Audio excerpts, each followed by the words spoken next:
This Congress and this President have delivered an historic series of achievements for the American people.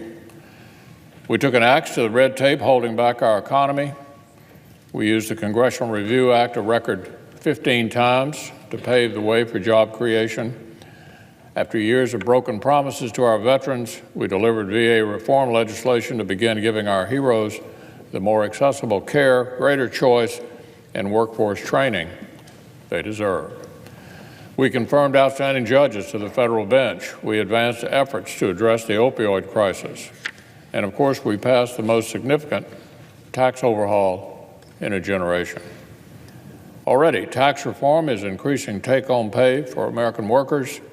Already, businesses are investing more, expanding more, and creating more good-paying jobs right here at home. Over the past year, we've built a record of successes for middle-class families and a stronger, safer country. But among all the work that still remains, one critical piece of unfinished business is now really close to the finish line.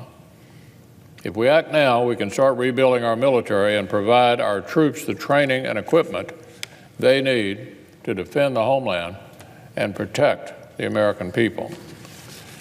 The crisis in our military is acute. Just this week, headlines reveal that 2/3 of the Navy's FA-18 aircraft are not prepared to fly. The fleet, which must secure sea lines of communication across the globe and patrol the Persian Gulf and the South China Sea, has shrunk to the smallest ship count in nearly 3 decades.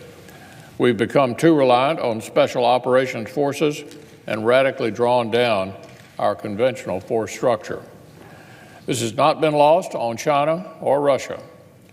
They're improving their conventional forces and intimidating their neighbors. Our force faces a complex collection of threats and challenges from Iran, China, Russia, and North Korea to ISIL, Al-Qaeda, and their affiliates. The need for our forward presence is not diminished in the Persian Gulf, nor in the South China Sea and the wider Pacific. Neither has our responsibility to our NATO allies in Europe or to the Republic of Korea. No, we have not asked our all-volunteer military to do any less for our country. They've just been forced to make do with less. And all these short-term funding bills have handicapped our military leaders' ability to make long-term plans and investments. In December, the Navy Secretary said the inefficiencies from continuing resolutions have cost his department enough money to pay for an entire squadron of fighter planes or 2 destroyers. Let me say that again. Secretary of the Navy said the inefficiencies from continuing resolutions have cost his department enough money to pay for an entire squadron of fighter planes or 2 destroyers. Here's how General Dunford, chairman of the Joint Chiefs of Staff, put it. He said the U.S. military's competitive advantage against potential adversaries is eroding. Yesterday, I announced a bipartisan budget agreement that will finally bring this to a close. The agreement will allow for the funding levels recommended by the NDAA conference report, authorization levels secured by the stalwart leadership of Chairman John McCain and our colleagues on the Armed Services Committee. So what does this mean for our men and women in uniform? It means putting a stop to the decline in combat readiness. It means knowing their weapon systems will be delivered, maintained, and kept on the cutting edge. Take it from Secretary Mattis.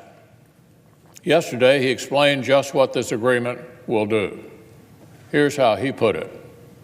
It will ensure our military can defend our way of life, preserve the promise of prosperity, and pass on the freedoms you and I enjoy to the next generation.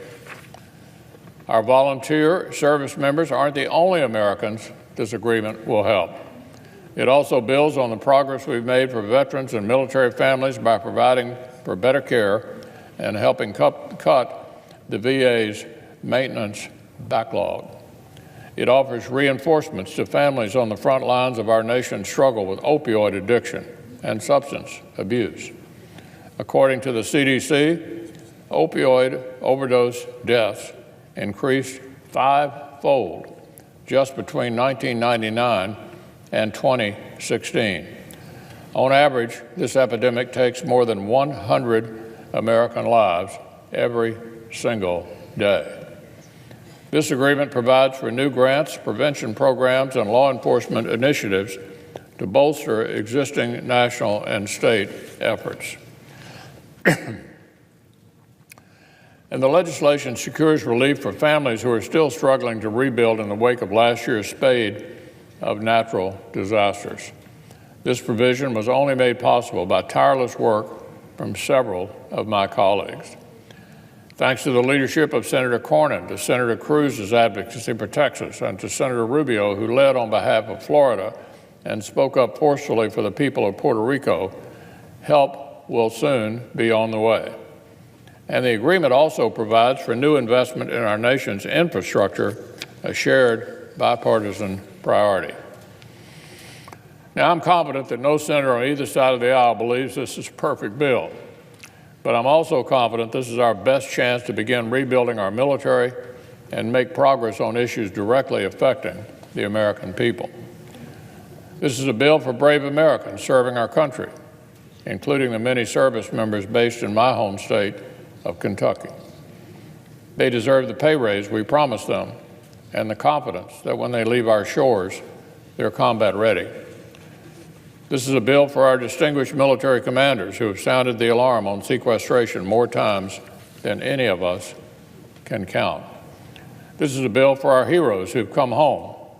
They should be greeted by a better funded, streamlined Veterans Administration that is equipped to meet their needs. This is a bill for American families who've been victimized by brutal storms or the scourge of drug addiction. They deserve the assistance this agreement secures. I hope each senator will carefully review this bipartisan bill and support it. We need to build on our historic year, seize the opportunity, and keep moving forward.